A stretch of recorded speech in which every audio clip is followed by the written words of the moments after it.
দেশের এই চলমান পরিস্থিতি সাধারণ ছাত্রদের উপর অন্যায় অবিচার জুলুম অত্যাচার করা হচ্ছে, এই দেখে যাদের মনে বিন্দু পরিমাণ দুঃখ বোধ করতেছেন না, কষ্ট বোধ করতেছেন না, তারা অনলাইনে আছেন, স্ক্রল করতেছেন, ফেসবুক, ইউটিউব নিউজ দেখতেছেন, যাদের মনে বিন্দু পরিমাণ কষ্ট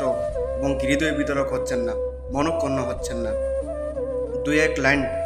লিখতে পারতেছেন না, আমি মনে করব তারা মনুষ্যত্বহীন প্রাণী। ইসলামে বলা হয়েছে, যদি কোনো অন্যায় হয়, অন্যায় দেখে তোমার যদি ক্ষমতা থাকে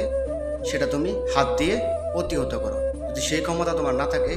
সেটা মুখ দিয়ে করো, যদি সেই ক্ষমতাও না থাকে তুমি মনে মনে ঘৃণা করো। আমরা মুসলমান জাতি হিসাবে, মুসলমান হিসেবে, ধর্ম হিসাবে আমাদের যে অন্যায় অবিচার হচ্ছে সেটার জন্য আমাদের মনে মনে হলেও ঘৃণা করা উচিত। আমার একটা ফেসবুক আইডি আছে, আমার একটা পেজ আছে,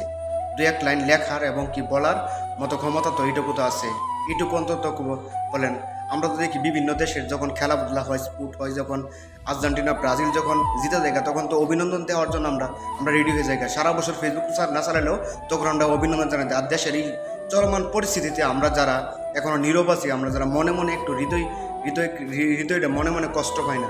তারা মনে করে যে আপনারা মনুষ্যত্বহীন প্রাণী। দেশের এই চলমান পরিস্থিতি যাদের মনে বিন্দু পরিমাণ দুঃখ এবং হৃদয় বোধরক হচ্ছে না, আসলে আপনারা একদম মনুষ্যত্বহীন প্রাণী। আপনারা হয়তো বা আমাকে গালি দিতে পারেন, কমেন্টসে এসে আমাকে বলতে পারেন, দেখেন আমাদের মনে কষ্ট হয়, আমাদের কি সেটা দেখে, দেশের অন্যায় অবিচার দেখে কষ্ট হইতেছে যে সাধারণ মানুষের উপর যারা কিনা অধিকার চায় তারা হয়ে গেছে রাজাকার হয়ে গেছে, তারা তাদের ন্যায্য